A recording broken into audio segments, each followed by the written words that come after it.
Hello and welcome to the Majlis, Radio for European Liberties Current Affairs podcast focusing on Central Asia. I'm Mohammed Tahir, the host of the Majlis podcast and Radio for European Liberties media manager here in Washington, D.C. In recent months, a number of sitting and former officials in Uzbekistan are prosecuted and some are put in jail for treason and espionage charges allegedly spying for Russia. The latest name on the list is Rafiq Saifullin, who was the director of the military think tank. Earlier, Vladimir Kolashin was sent to jail, as well as Kadir Yusupov. The court hearings are conducted behind the closed doors, so we really don't know much what is going on there, and Uzbek authorities are not forthcoming. But there are some striking aspects. For example, if not all, most of those people are accused of spying for Russia. Those people come from mostly military background and are convicted under the Article 157. So how to make sense of these rather interesting developments? To bring some clarity, I'm joined by family members of two detainees, Elena Kuburskaya, daughter of Vladimir Kalushin, Babur Yusupov, son of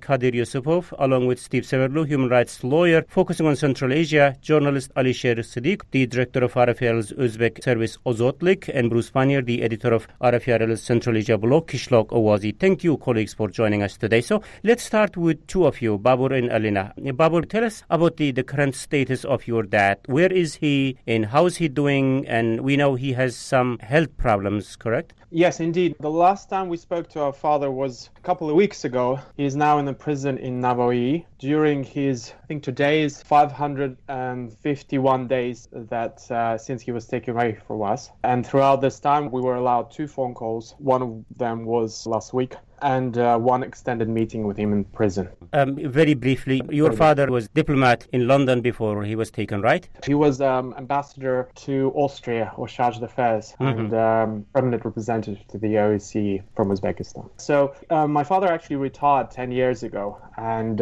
in December 2018, he was arrested by the State Security Service. A lot of people have heard this story, but essentially, imagine being detained by the State Security Service of your country. You're put in prison in a cell. You're kept isolated, incommunicado for the first 4 to 5 months. You're told you're a spy. You need to confess. You can't call your family. You can't see your lawyer. And all you have is daily interrogations by men in masks. And add to that torture and denial of medication. And this is essentially what my father went through. Like most people who are detained under this article in Uzbekistan probably go through that too. Okay, thank you, Babur. Colleagues, also feel free to pose any question to Babur or Elena, and don't hesitate if you have any clarification points to add into the discussion. Of course, we have limited time scope, but within this time frame, let's try to get to the bottom of this very kind of strange development. For now, I'm kind of leaving big picture questions for later. So any points about these individuals, any needy and greedy details about these individuals, please feel welcome to talk about them and also ask any question to Elena and Babur. Thank you very much for that, Babur. So also let's get Elena your point in this. So what about your father, Vladimir Kolashin? How is he coping with the situation? Where is he these days? To tell you the truth, we have no idea because nobody told us anything. And as you know, it was a quarantine in Uzbekistan. People couldn't go anywhere. My mother is there. Our lawyer is there. They were at home starting March. The trial finished right exact before the quarantine, so it finished on March 7, and since then we didn't get any news from our father. My mother couldn't go there to the jail. We know that he is in Tashkent still, but we didn't know it until 2 weeks ago over the quarantine, and she was able to go. They are trying to give him food and medicine. They took medicine, not everything. They didn't take vitamins. They took medicine. They denied the food. And she is going to go there again tomorrow. Because they have from 15 to 17, you can bring food and medicine. So we'll see where he is. His health condition is very bad. He is 69-year-old, so he has heart problems. He has asthma. In this situation, it's very difficult because with coronavirus, asthmatic people, they are first in the line. And at this age and this health condition, we are very worrying, and we don't know how he is. Nobody tells us about his health condition, and we don't know what to do. And he was also charged for spying to Russia? Yes, What was that? we don't know for which country. We didn't get the report or something. It was said that he is charged with high treason, giving documents to different country. They didn't say which country, so we don't know. Was it Russia? Was it America? We have family in Russia. I live in America. I live in the United States. So we don't know. They didn't give us explanation. They didn't give evidence. It was fabricated trial, and I think it was very unfair and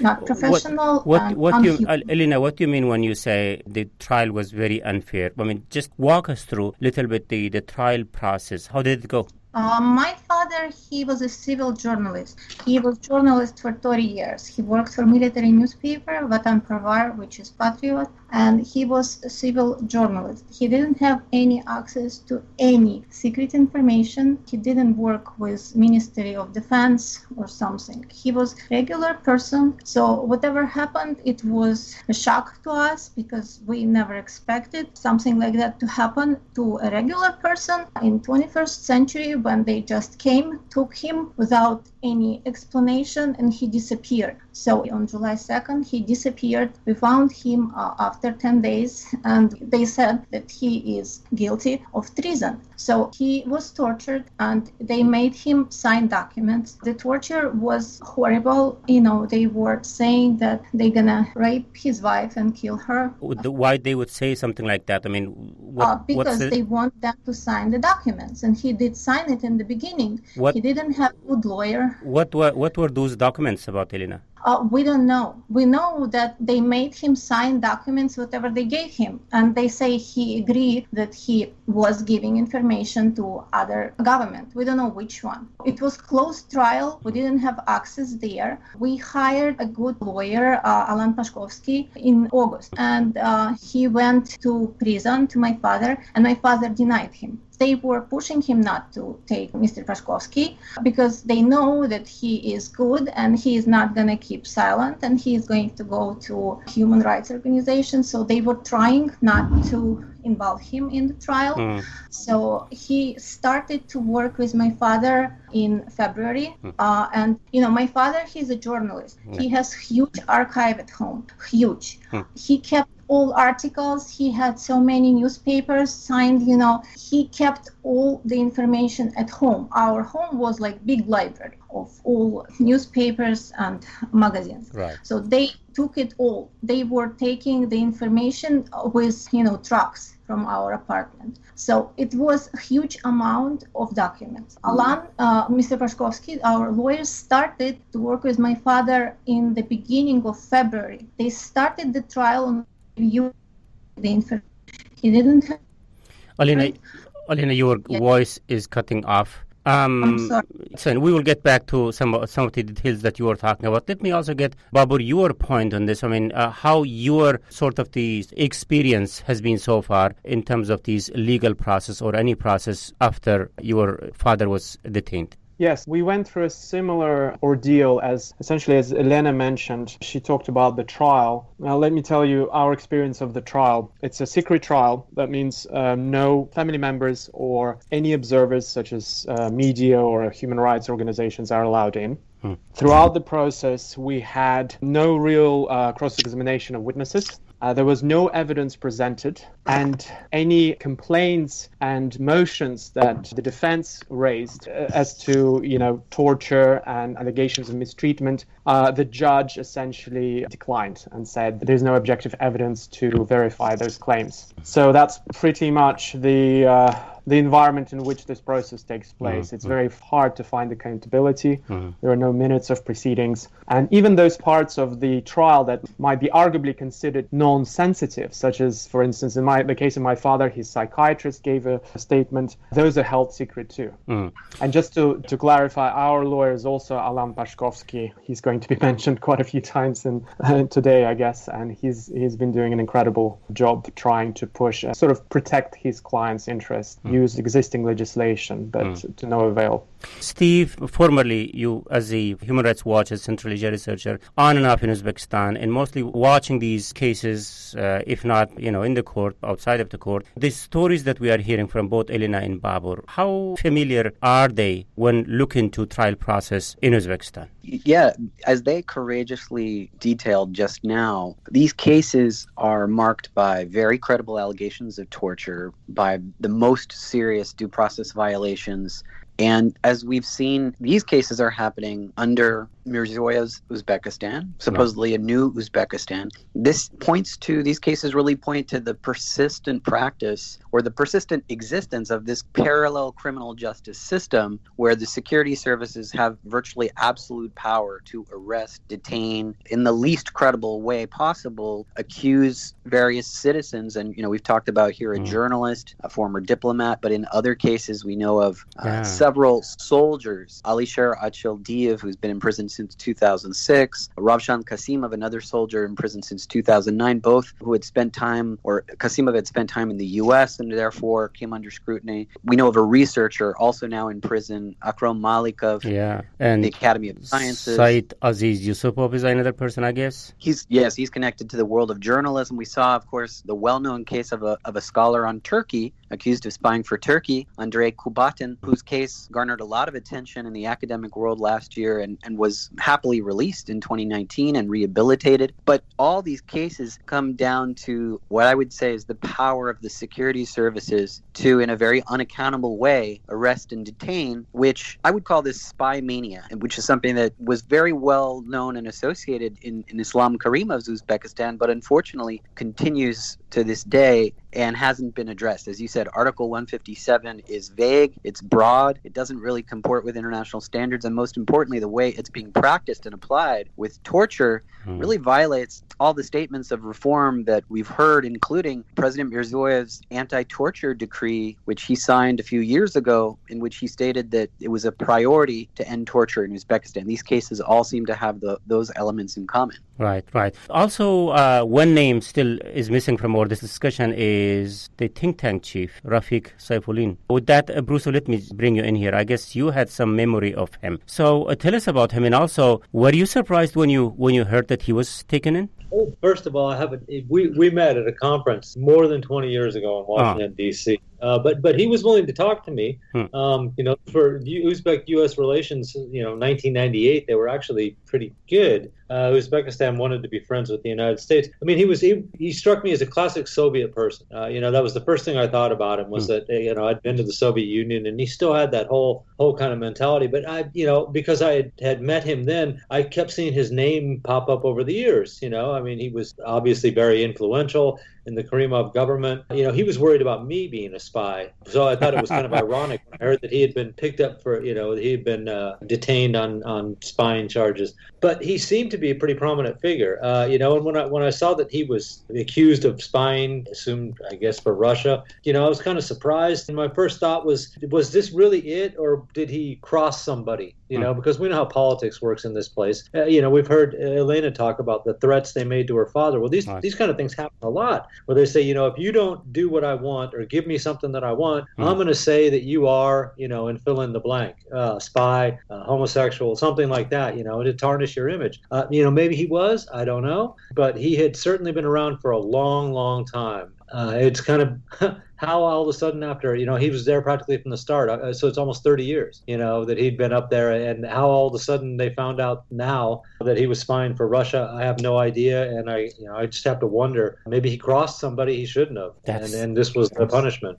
That's very interesting. I will get Elena and Babur your points on the same question in a minute. But before that, Alisher, when you think of these latest trials and convictions, and as Steve mentioned, other than these three names, we can think of Akram Malikov, Said Aziz Yusupov, Alisher Achildiev, also someone that Steve has mentioned. So do you recall any other name that is missing out from this discussion? I mean, what I'm trying to understand is what's the size and scope of this? What Steve said again, spy mania, trials? I think this is Babur. Yeah. I think there was also Sanjar Ismailov, who was another military guy, and they, if I'm not mistaken, Babur, they studied together. Babur, let me bring in Alishir here. He closely looks into these developments. Yeah, we have reported about a couple of dozens of cases, since the past 10 years, like since 2010 at least. And there are various types of spies, spies for Moscow, spies for US. I'm keeping it like, ironic, spies. So then don't take it literally. And even one spy for Tajikistan is a lady called Alyona Kim. She was sentenced to 10 years in 2017, and she was working in Interior Ministry and, a very low profile job there. And she went to Tajikistan once and came back, and then after she left already Interior Ministry, then she was arrested and put in jail for spying. Of course, the case of Qayyum Ortiqov, it's a prominent case, spying for Britain, so-called spying for Britain. Again, now he resides in US. His story of torture is beyond any imagination, right? I mean, just one example, his testicles were literally burned. So that's like absolutely amazing. And the level of torture that he experienced, and he was just a guard at the British embassy. Then if you remember, there was Yuri Karipanov in 2010. He was sentenced to 16 years, again, spying for Russia. Alexander Makeyev, he was released in 2017, but he was put in jail in 2010 for 15 years.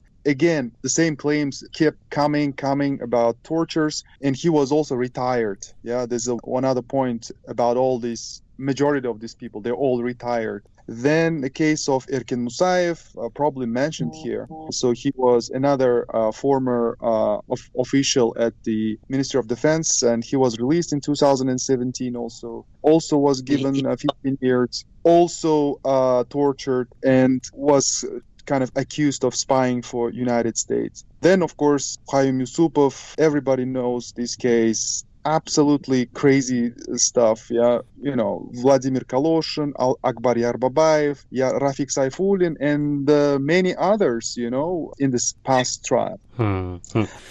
Elena, I was wondering about this when Bruce was talking about crossing someone. And did you guys, you and your family members, kind of felt that something is coming on your way? I mean, what are the sort of developments that led to the actual detention of your father? Was there any indication that something is bad happening? No, never.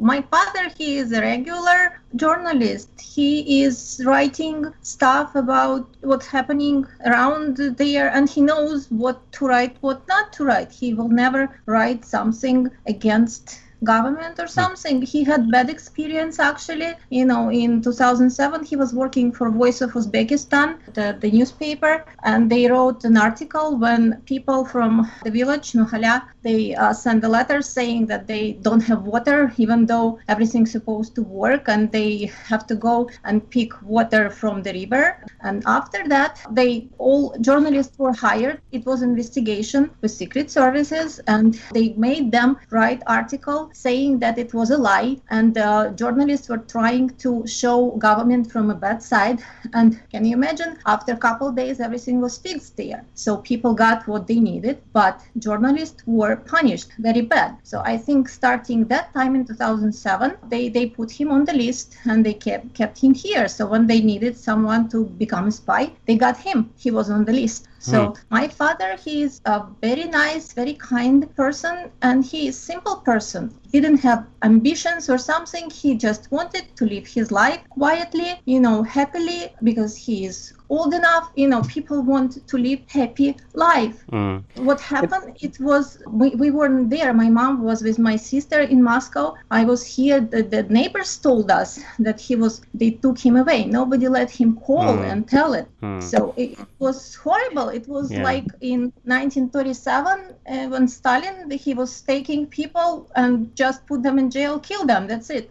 This is, in 69, this is death sentence, 12 years. 12 years for nothing. They didn't prove anything. It's a death sentence for a person who has very bad health condition. 69 years old, right? Babur, what was the evolution of your father's detention? I guess he was already retired, and what I'm guessing is like he was not in a position to try to cross anyone. I mean, I guess my question is, what is your side of the story? Why he's detained? So, yes, my father retired in 2009 from the civil service. And as Alisher mentioned earlier, a lot of these suspects are retired. The actual prosecution, and this is according to the spokesperson of the Prosecutor General of Uzbekistan, they state that they believe that he started spying in 2015 only. So it is not a historical crime. It is sort of the recent 4 or 5 years. Now, in my view, it's very difficult to see what sort of access my retired father, with all due respect to his previous positions, could have had 6 or 7 years after leaving the government. That understood. Then what do you think, why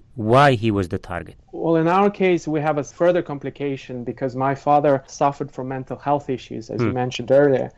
How this whole thing came about was that he attempted a suicide in Tashkent. So he jumped under a metro train. And to understand this, it took us a while to come to terms with this, but we later discovered that it was his second suicide attempt. Previously, he tried to take his life about 2 or 3 years after retiring from the government. So it is this history of mental health issues. And when he was in this sort of psychotic state, luckily he survived, as I said, the metro train, it rolled over him. But when he was in a psychotic state, he told the police who arrived, obviously that was a big deal, he jumped under a train during rush hour on Pushkin station on a Monday.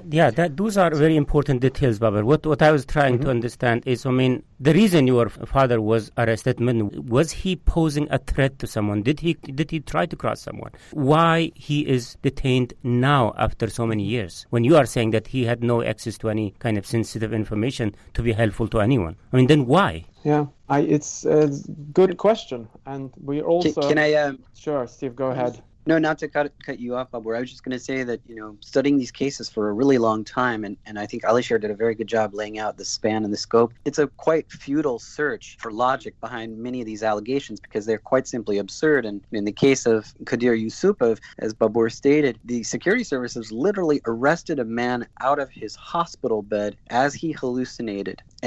So the allegations become farcical and absurd. And, one thing that I've noted in some of these cases, going again back to prior to Andijan and after Andijan is when this really picked up in a major way, was this idea that sometimes the motivation of a security service division, department, or officer that was making these accusations was simply to prove to their superiors, and I think in some cases at that time to the president himself, that the SNB, now the SGB, was protecting Uzbekistan's borders, protecting the fatherland, the homeland from outside threats. They were, in a way, I think this was something that Karimov cultivated very strongly, because he was, as we know, authoritarian rulers tend to be paranoid. And I think the security services capitalized off that paranoia, and it became over time, I think, a pretty institutionalized practice to search for new enemies and to say, we still deserve to have this absolute power in the system because we are protecting you from terrorism, extremism, and other threats. And I think in many cases it's about this particular bureaucracy wanting to retain its power. So that is your analysis of the situation, Steve. But what the authorities explained to you? As part of your job, you were in Uzbekistan earlier as the representative of the Human Rights Watch. So when you push authorities, when you try to get answer to what is happening behind the doors, then how they would explain what is happening? Well, no, that's a very good question. And I should say I'm still following these cases now in other capacities. But when I raised the case, for example, of Mr. Andrei Kubatin, who was a scholar, a very respected scholar of Turkey, of ancient civilizations, a linguist. It was very clear that he was a very serious person and he was working with a Turkish cultural organization. When I raised the case initially, I remember that the Prosecutor General's office was extremely hostile. They said, he's a criminal, he's a spy, we caught him red-handed, we have all the evidence. But when you poke and prod in these meetings with officials, they don't really have the goods, they don't have the evidence. It's usually a very general narrative, and over over time, we saw in Kubatin's case, which gives me some hope for Babur and Yelena's relatives in jail, is the case completely fell apart. The court, after the persistence of family members, actually exonerated him completely, rehabilitated him completely, and even the State Department called attention to how Article 157 was flawed in so many cases and should be re-examined. So I believe that often the officials that are charged with speaking about these cases are not the ones arresting them, and often don't know how to defend them. And that's quite simply, if you don't know how to defend an accusation, that's why you close a trial, that's why you create all these obstacles, and you use fear and intimidation instead of credible evidence. Then why to use Russia as a scapegoat is kind of a very interesting question. Maybe we'll get to that a little bit later. Now, the question is, the authorities doesn't say much, and the hearings are kind of conducted behind the closed doors. What's our educated guess on where the authority is going with this, and what does the timing tell us? Let's continue the discussion talking about these and many other questions very shortly.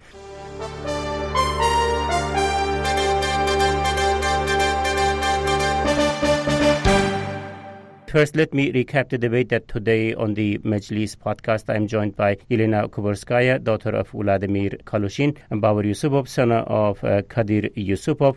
Both of them are currently behind the doors in Uzbekistan. Also joining Babur and Elena is Steve Severlu, who's the human rights lawyer specializing in Central Asia. Journalist is Alisher Siddiq, who is the director of Radio Free Europe the Liberties Uzbek service, Ozotlik, and Bruce Pannier, the editor of Radio Free Europe the Liberties Central Asia blog, Kishlok Owazi. I, Mohammed Tahir, Radio Free Europe the Liberties media manager and host of the Majlis podcast here in Washington, D.C. So let me start with you, Bruce. So when you see these names, the way they are detained, the way they are treated once they are detained, how you read this? What's happening? Well, I mean, I'm trying to figure out how they would, if you're detained and you're as being a spy in the West, I suppose you don't have much access to people, but there's at least some information about what's going on. And let's face it, like in the United States, for instance, people get picked up for being spies for like Israel or something, people nominally allies of the United States. I've seen it before, but at least they're willing to admit that much. The problem with what happens when it's in Uzbekistan or really anywhere in Central Asia is that the authorities just clam up immediately. The only version of the story you get is their version of the story, and possibly some family members have visited them, and at least they can recount the history that led up to the time of the detention to try to show that this was pretty much absurd. But, in Central Asia, like I said, again and again, once these people are locked up, they in effect disappear. Once in a while, they're, like I said, family members visit and say they're still there. They're never allowed to present their side of the case at all or speak to anybody. They can't give any kind of statements, so you're just left with, like I said, basically the authorities' version of the story and what family members can tell you about what happened. And, there's almost no way of any independent verification of any of this stuff, and I thought it was interesting. Elena was mentioning they had sent her father a lawyer. This is like an old trick too, and Steve and Alisher will know this all the time. Families find competent attorneys to defend their relatives that are jailed, and then all of a sudden the actual defendant or person who's been convicted doesn't want them, so they can't even get adequate legal defense. Although on the face of it, it looks like they simply rejected that attorney. So it's like method, and it repeats itself over and over again to the point where it was never credible to begin with, but you can see that as this goes on and repeats itself again and again, that this is just the way that they approach, the tactics that the authorities use. None of these people are ever exonerated, which is also just amazing. I've never seen a review of the case where they said maybe we made a mistake here or something, but then of course we know, and as Ali Sherwood could tell you better than anyone, the presumption is that you're guilty if you've been detained, which is also works against anyone who is detained, and these are very serious charges. They say so it's one thing to be detained for a traffic offense or something like that and presumed guilty, but when you're detained for spying and you go into the courtroom and you know that the judge thinks you're guilty, it's got to be psychologically horrifying for you to realize you just don't have any chance to get out of this. So Alisher, one thing to add very quickly, real quick, is just that in the cases of human rights defenders and journalists that have been released, as we know, we've celebrated that something like over 50 high-profile political prisoners since 2016 have been released in Uzbekistan. Uzbekistan, and maybe hundreds. We're not exactly sure how many religious prisoners. But one of the key elements to getting them free is that the U.S., the EU, and other international actors are willing to raise those cases. And I think the big problem for these families is that when you've got an allegation that your relative is a spy, that's when all of a sudden it's really difficult for foreign embassies in Tashkent to want to speak out about these cases, lest they reinforce the idea or the mythology that this person was working for those governments. And so it becomes really difficult to make progress. Right. Alisher, just very much connected to what Bruce was saying, these hearings or these convictions are coming after each other. Recently, there's two cases that we are talking about. The recent one is Saifuddin. It looks like they sort of connected to each other. Is it your feeling? All cases are connected to each other? Yeah, some of the recent ones especially. Why I say that, the spying for Russia, treason, it looks just one page from a book. If Uzbek security service put me in jail and torture a little bit, they will find connection between me and you. Yeah, we work in the same organization. We talk often in this Majlis podcast. So the connection is rather vague. The talking and being together, sitting and drinking together, this type of connection. I don't believe that there's a special criminal group that work together and contemplating against Uzbek regime, days and nights, working with Kremlin. So this is a little too dark kind of a scenario. It's difficult to analyze and judge whether they were involved in some kind of information sharing, because we were simply not in the court, and we cannot be in the court because Uzbek law says you cannot be in the court, because Uzbek law defines this type of courts to be closed as a military tribunal. The logical analysis is breaking down because of that. So because we're missing a lot of kind of pieces of this puzzle. But, looking from different angle, how other institutions work in Uzbekistan, how police or security services work in Uzbekistan, you can kind of speculate that there is a kind of unit, this intelligence unit in the National Security Service, and their job is to find spies. And every time they have to show that they are relevant. And this attempt to show relevance, they need to show time after time that they're doing some job. Here's your spy. The spy thing is, of course, as for Uzbek statehood, this might be even important from that point of view. We are the state, we have secrets, we have spies. So it gives that attribute of full-fledged state where someone wants from you something. Yeah, but on that, Alisher, we are kind of having questions about the credibility of all these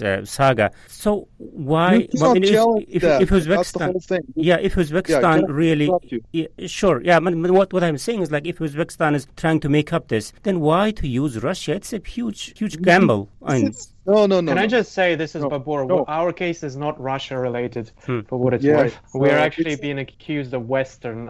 My father's accused of being a spy for West. Really.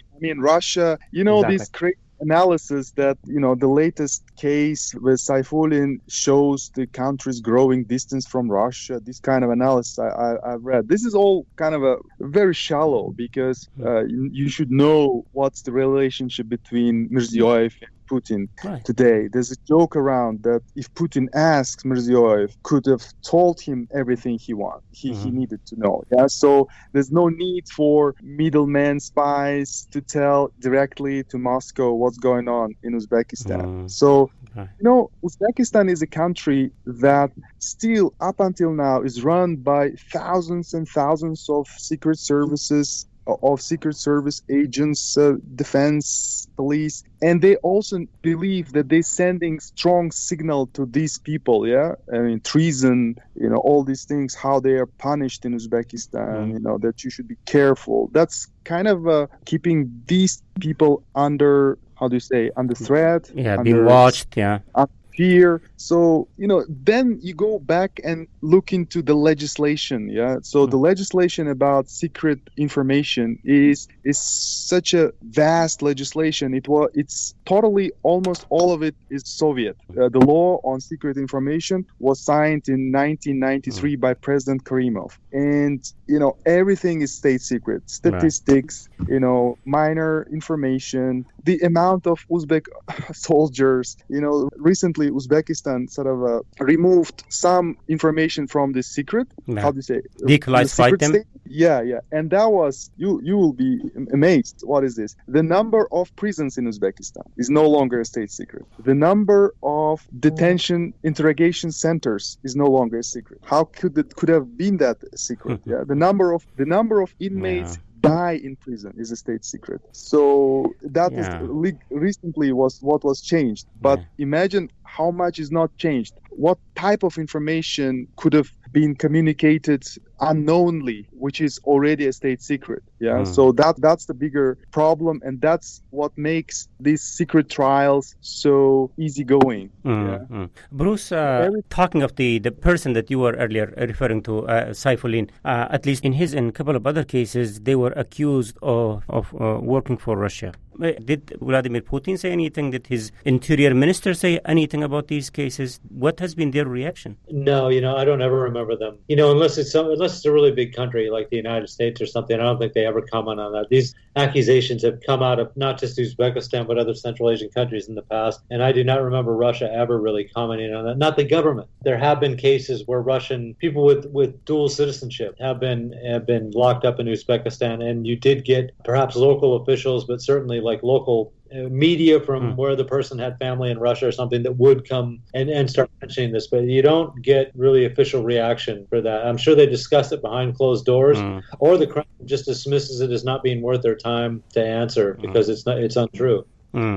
It's just a very kind of strange situation that we are trying to make sense of something that we really don't have enough information, the full picture of the story. So, is there any of you, just feel free to jump in, any of you can have a educated guess on what might have triggered these investigations? I think if I could chip in, this is Babur. Yeah. Many of my colleagues here mentioned the Soviet past. During the Soviet times, there was an infamous Article 58, Part 1, which introduced formally the notion of enemy of the state and traitor during Stalin's times or even before him. And so I think the Article 157 is sort of the legacy of that is still present in Uzbekistan. Yeah. And of course, every country has the right to defend its secrets. But as many other speakers have mentioned, in the case of my father, when he was working in the private sector, after retirement, he helped a group of farmers from Uzbekistan travel and attend a farm expo in the US. And he worked with the USAID organization. Similarly, he worked with the Konrad Adenauer Foundation for Development. But any of those links could be the trigger. I mean, even the fact that I live in London, and often when I go back, I get questioned at the airport. Very valid questions. What do you do in the UK? But there's always this intrinsic thread that we can link you to something if we want to. Okay. And I think the issue here is, yes, this legislation exists, but there are lots of other things like accountability of the state security service, and also the question of torture, which has been very relevant, especially in the last few weeks, which is a separate discussion. Of course. Those legislation always existed, Babur. What my question is, what does this timing tell us? Is there anything that we are missing out? I mean, who wants to take? Bruce, Alisher, Steve, just jump in. I mean, is there anything you have seen that might have triggered Uzbekistan to take these actions? I mean, those people were always there. They could always, accuse someone in anything that they want to. I mean, what is this all about? I mean, it's just not only Babur's father. It's not only Elina's father. It's a couple of other cases that we have already mentioned that all kind of comes together. And what does this tell us, the timing?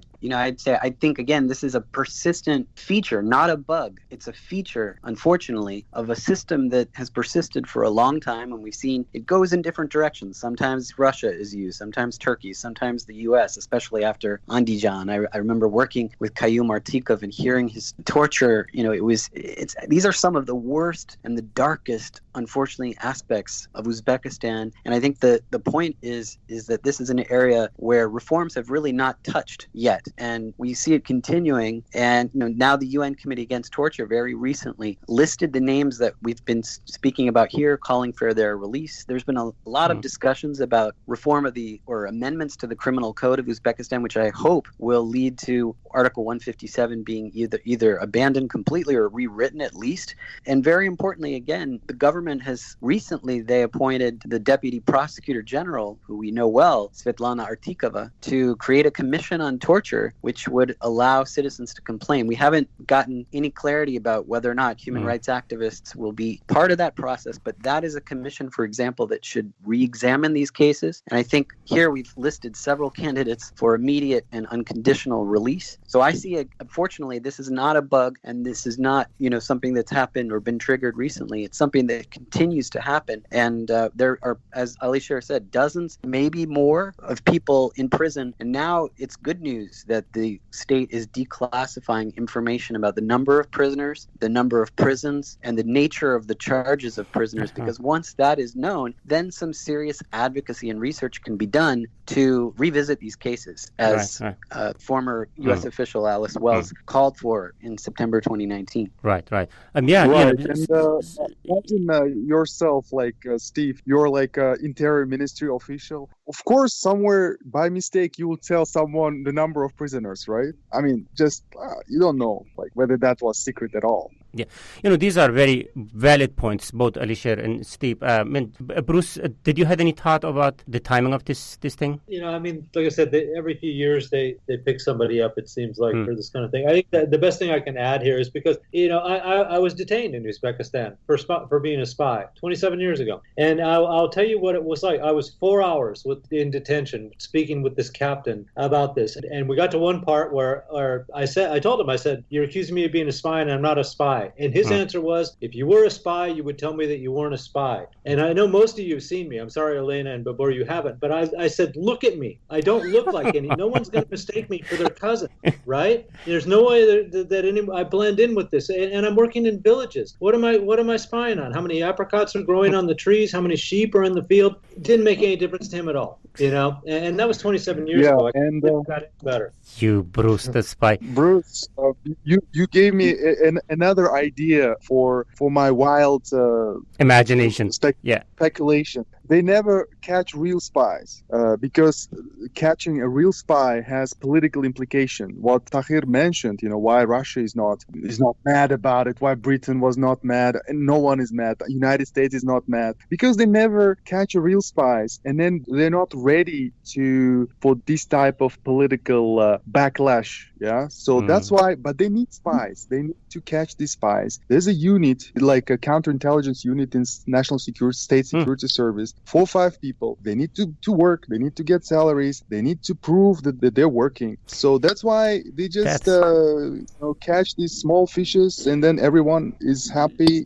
Everyone is fine with that. Let me follow up on that, Alisher. You brought us really into an interesting question. Then, who are the apparent beneficiary out of these developments? I mean, maybe it's an institution. Maybe they are individuals. I mean, who kind of benefiting from all these discussion about spy game? Yeah, you're asking me. Yeah. Okay. So since we don't have a lot of information, we're just speculating how it could be. Yeah. Yeah. So as I said, for the state to be important, you need to have these attributes. Yeah. One of the attributes is someone is spying on you. Yeah. So that's where you can always sell that thing. Another thing is that really, when you have so many security service officers, agents, you need to, from time to time, send a signal. What are the implications for even talking to foreigners? Uzbekistan is not suffering a lot due to these, spy things, on the international stage. I don't think that it's often raised issue for Uzbekistan. They can always say, we're defending our national security. We have the right to defend ourselves. So it's not some burning issue for them. It's not that everyone who comes to Uzbekistan reminds Mirziyoyev about these cases. He can always refer to their own cases. Yeah, he will ask Putin, "What would you do? You also put spies in prison." Trump cannot ask. No one can ask. Everybody is catching spies. That's like how. This is Babur. I would just like to add that I think rather than being a one single beneficiary, I think there is this Kafkaesque machine that exists, and we see it in other parts of this of the economy, for instance, is where it's so top down, it's so quota and sort of goal driven. You need to get this number of things, and I'm not suggesting that they have quotas for finding spies, but very often it does appear that there needs to be this sort of accountability that for the last year we've done this volume of work. And I think if you have the misfortune of getting stuck into this machine, it's very hard to prove that you are not what they say you are. Mm-hmm.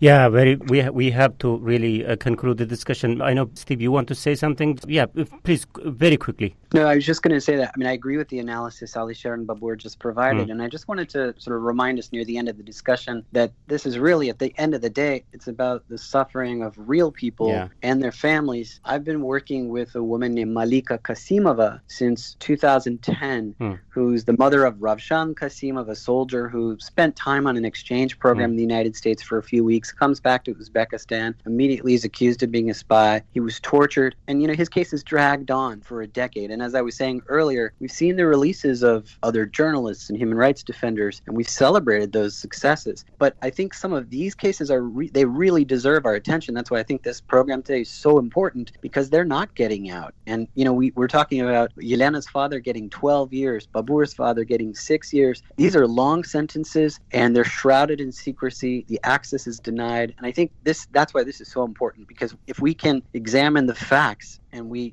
sort of demythologize what's happening here, we see pretty quickly that in almost every case, I'm willing to guarantee that there should be an immediate review, if not an immediate release. So I just wanted to bring it back to the names of the victims and their relatives. Right. No, these are very important points. Steve, thank you for suggesting this as a topic for the discussion on the Majlis podcast.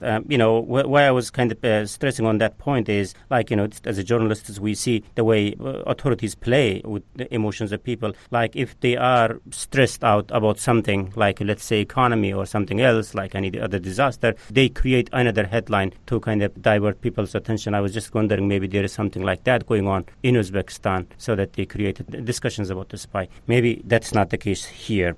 Even if that is, we have to end the discussion here. So going forward, just very, very quick points. Elena, you have been quiet today. So people who follow these cases and the case of your father, where our eyes should be? I mean, where we should keep our eyes on? My father is innocent. The case was fabricated, and it's impossible to prove it. We cannot go there. We cannot prove it. We cannot get evidence. It's impossible. In Uzbekistan, it's closed. Trial was closed. Everything is closed. We don't even know where our father is now. So we are helpless. We have no ability to do anything. We just don't know what to do.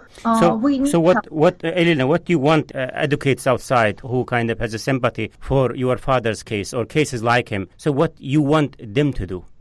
Republic of Uzbekistan call itself democracy. It's not democracy. The way it's going there, it's not democratic way. They are going the way that Soviet Republic was 100 years ago. They need to change, and any person in Uzbekistan is in danger to be caught and become a spy. They would say, you are a spy because we said so. We don't care what you say. We don't care what your lawyers say. We don't need evidence. It's closed case, closed trial. We are done. You are a spy. So people deserve much better in that beautiful country, and the World Human Rights Organization, they need to do something about it, because it's not normal way of living in 21st century. Babur, I also wanted your point on that, on the same question. I mean, there are lots of people who are interested in this case outside of Uzbekistan. Is there anything they can do to help?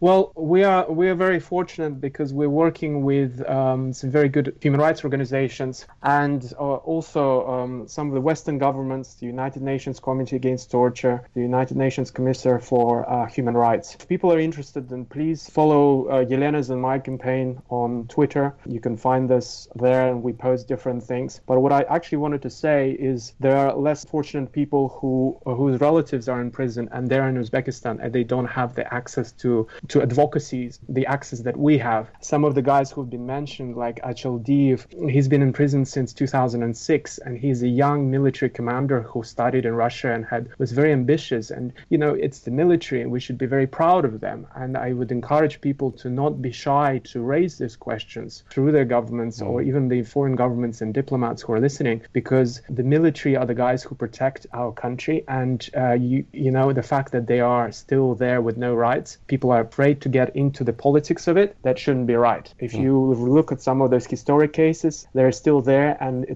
nothing's changed for them. And it's been 15 years. Right. Some of them are in prison. Right. But in our case, we are hoping that our campaign will continue. Of course, we won't stop until my father's released. Right. Last point from you, Steve. It looks like from at least Baburu's points that there is interest in his father's case. There are NGOs that he's working with. And what my point was, has there been enough attention by the international community to these cases in Uzbekistan? And what else can be done about this? Well, I think this podcast is a great start. I think earlier when Ali Shermoy made the point that perhaps now we're on the cusp of learning how many types of spy mania cases there are actually in prison, that will allow, I think, some organizations and scholars and activists to take it forward and to raise those with the government, to ask for a commission. We're having a lot of discussions now with the Uzbek government about the right of former political prisoners to be rehabilitated, to have their cases re-examined. That is quite simply the only way that the narrative of reform in the criminal justice system couldn't be credible or could be seen as credible in Uzbekistan, which is that if you allow human rights organizations on the ground, local ones, not just international ones, to investigate these cases, to raise them, and to have a voice in the process, then you could start to see a change. And so, of course, Kubatin getting rehabilitated was a victory, but that's just the tip of the iceberg. We need to see the government commit to meet with Babur, meet with Yelena, meet with these families. Don't intimidate them, speak with them. And that's the only way I think we're going to be able to get to a different stage. Of course, we want to continue to see the champions of raising democracy and human rights continue to do it and do it publicly. So the U.S. European Commission should make that a permanent feature of their human rights dialogues. Religious prisoners and spy prisoners, if we want to call them that, spy mania cases, are still, I think, at the top of the agenda when we're talking about political prisoners being released in Uzbekistan. Right.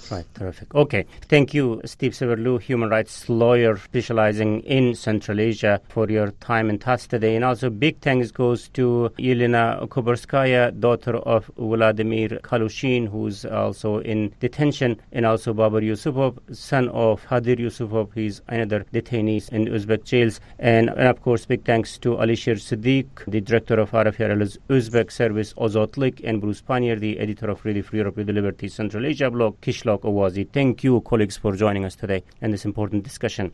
And this is from me, Mohammed Tahir, Radio Free Europe with the Liberty's media manager and host of the Majlis podcast here in Washington, D.C. Until next week, bye-bye.